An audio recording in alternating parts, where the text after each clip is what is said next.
Man, it is such an honor to have you with us today. Thank you very It much. truly is. You are really an inspiration, and there's a lot of things that you have initiatives for. But before we talk about some of that, I figured you'd tell us, what a little bit of your story, how you got where you are today, what God's done in your life, the doors He's opened up for you, Sheriff. Sure. Very quickly, I was born and raised in the South Bronx. I attended a Catholic grammar school. South Bronx in the house. Yes. All boys Catholic high school, Cardinal Hayes in the Bronx. For 2 years, I was a bat boy for the New York Yankees during the 1979 and 80 season. I pretty much followed it. My mom worked for the old Board of Education, and my father was a warden on Rikers Island. I became a New York City correction officer in 1982, and that's pretty much where I learned about corrections. My dad was a warden, and one of the things that he told me in the early days when I asked him what did he do for a living, he said we rehabilitated prisoners. He didn't say we locked them up and we threw them away, and so that pretty much stayed with me. I worked for the New York City Department of Correction for 25 years, culminating as the Deputy Commissioner of Operations. And two things happened during the course of my career. In 1996, I developed Hodgkin's lymphoma and had to go through chemo and radiation. And then in 2003, I was diagnosed with pancreatic cancer. And those life-changing instances have really formulated how I look at things. I was fortunate. I'm fortunate after I left the Department of Correction to actually run for sheriff. I entered the race 53 days before Election Day. And by God's grace, I was able to win. And I feel it's a gift that now I can try and change the landscape of how we look at jails, how we look at people who are incarcerated, and give them an opportunity to reclaim their lives so that, these are not men and women that are throwaways. Come on. These are men and women that have substance abuse issues, they have mental health issues, and in some cases, they've made some poor choices. And while I feel 80% of the individuals fall into that category, we do have 20%, unfortunately, of people who are just bad people in society. All they want to do is harm us, and maybe they need to stay in jail. But that 80% are the same men and women that are going to be behind us or in front of us in a supermarket, seated next to us in a movie theater. And if the Suffolk County Sheriff's Office can extend a hand, give them the services, give them some sort of hope, maybe when they return back to our community, they can be productive members, and we can say that we were a success. That's awesome. So it's very interesting. Many of you will know this, but my mother, I love my mother to death, but my mother had 4 husbands. Not all at the same time. But Mom, don't watch this, please. She had 4 husbands. Her 3rd husband was an ex-offender. Her 4th husband, an ex-offender. I know that one of the most challenging things for someone who had a record and comes out is really finding work, finding the right resources, and you have a ton of initiatives that you guys at the Sheriff's Office are trying to do to eradicate that recidivism to go back in. Can you talk about some of those, Sheriff? Sure. So what we do is we provide skills that are transferable from jail back into the community. Landscaping skills, carpentry skills, small engine repair. We also provide resume building. We have the Department of Labor from Suffolk County in our facilities.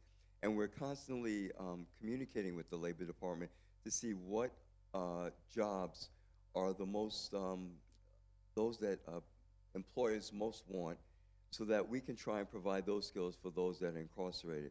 Conversely, we're also looking for those inmates that are going to a state facility to see what skills we can give them so that that transition can be just as easy.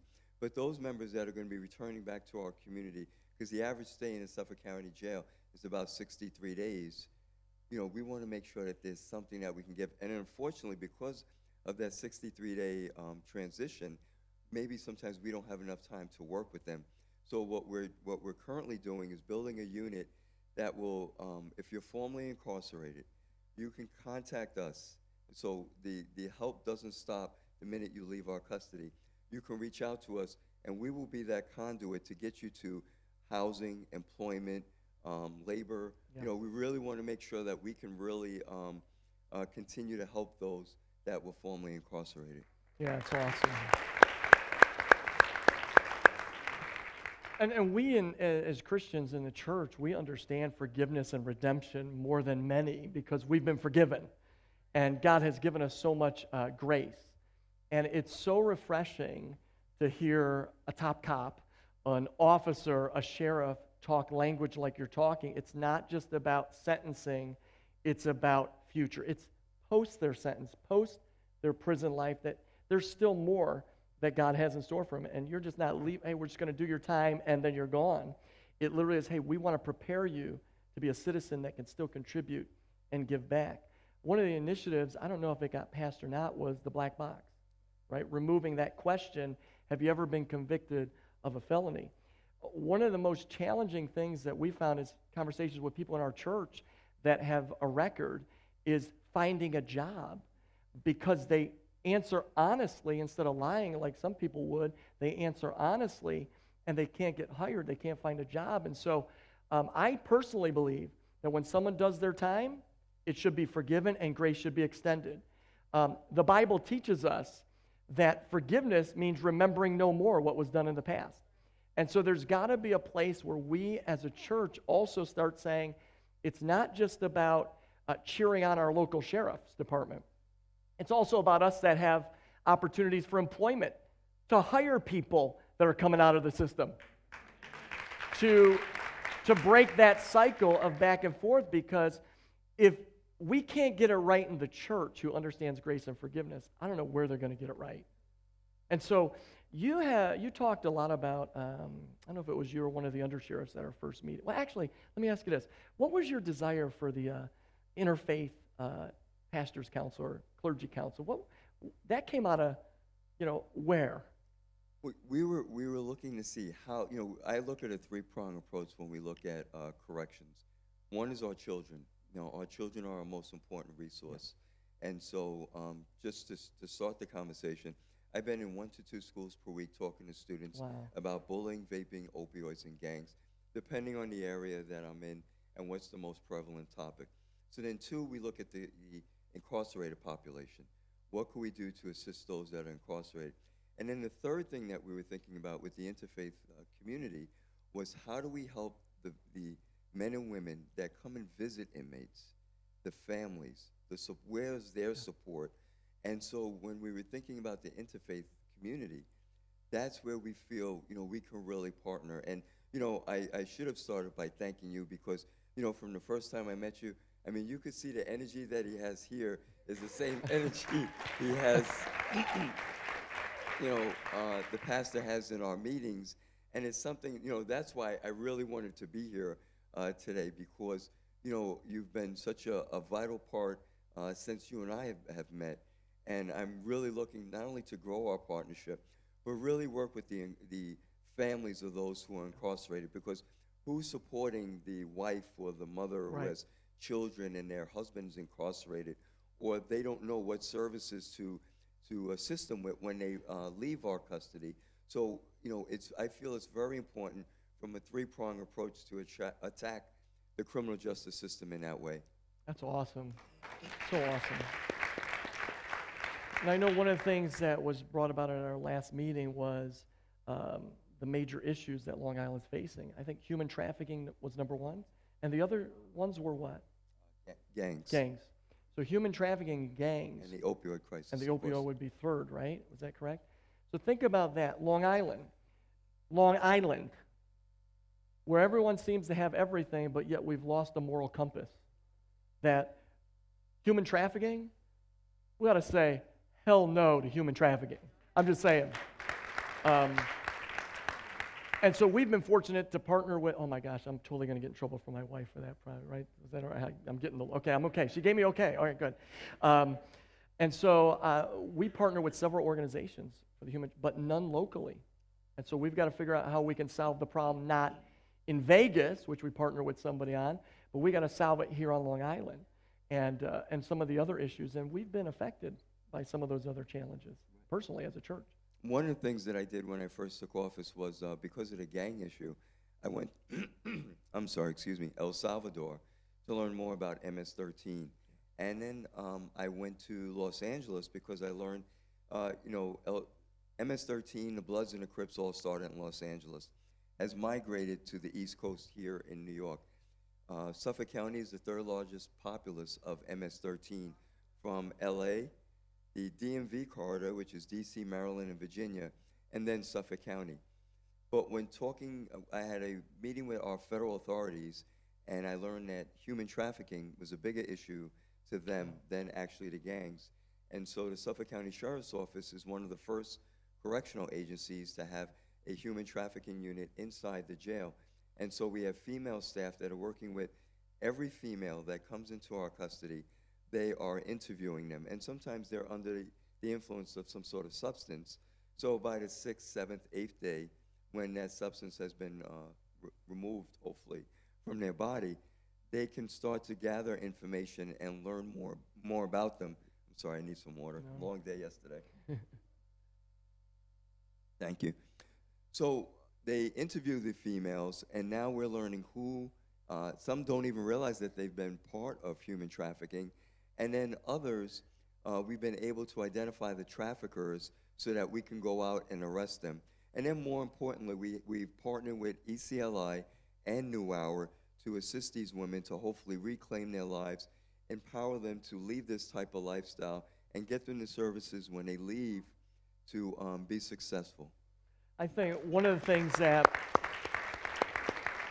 Sheriff Toulon said in the first meeting was he wants to get to them before they get to him.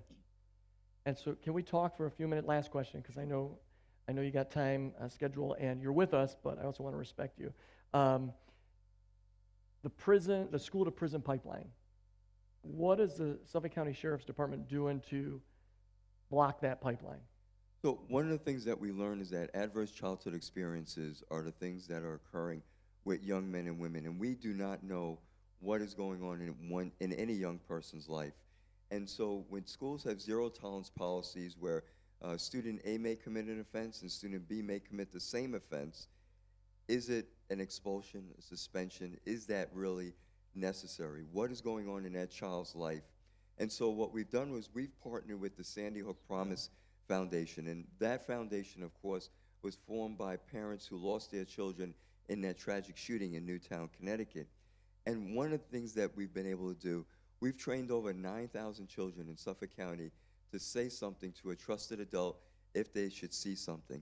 And one of our success stories is that we had a 6th grader in one of our school districts whose classmate told her that her mother's boyfriend was sexually abusing her. And this courageous young lady went and told the trusted adult, and not only were we able to get this person arrested, we were able to move her and her mother to a safe location. So with the school to prison pipeline, we want to make sure that those school districts, what we've done was we've identified the top 10 school districts in Suffolk County that have high expulsion, high suspension rate, negative interaction with law enforcement, and a socioeconomically challenged area. And ironically, it pretty much mirrors my census in my facility, because every Monday I get a breakdown of where all of my inmates in my population come from throughout Suffolk County, some Nassau and some in New York City. But we start to look at where these pockets are coming from, the specific crimes they've been committing in these areas, where we can start to have not only predictive analysis, but also what services are in these communities to possibly help the men and women for the reasons why they're incarcerated. So with the school to prison pipeline, we're working with, right now, 4 school districts have signed on. We've actually, the Suffolk County Sheriff's Office, are paying for their training, where they can do assessments of the children in those school districts and really get to see what are the root causes of the behavior of the children, and not just throw them away. Because once they're suspended or expelled, we're the parents who are working every single day. How are they going to supervise them? And now it causes a burden on them. So what other options can we have, and what can we do to work with the school districts to really save our children? Man. I think one of the things that I learned really quick from Sheriff Toulon was his heart. It's not a job. It's a mission.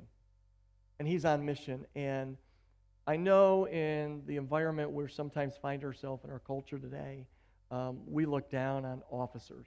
We look down on those who serve. But I could tell you, just knowing that we have tons of officers within our church that have retired, 99.99999% of all of them are great. They want to do their job, but they want to get home to their families. They're not the bad egg. And so what I'm thankful for is your work is not just your 9-to-5 job. This is a mission.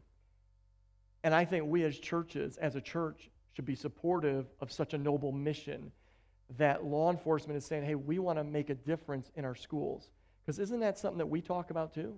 Wanting to make a difference in the educational system. And so I'm excited for the partnership to come and how we work together on seeing change happen across Long Island. One of our things, Sheriff, that we say is we want to change the culture of Long Island.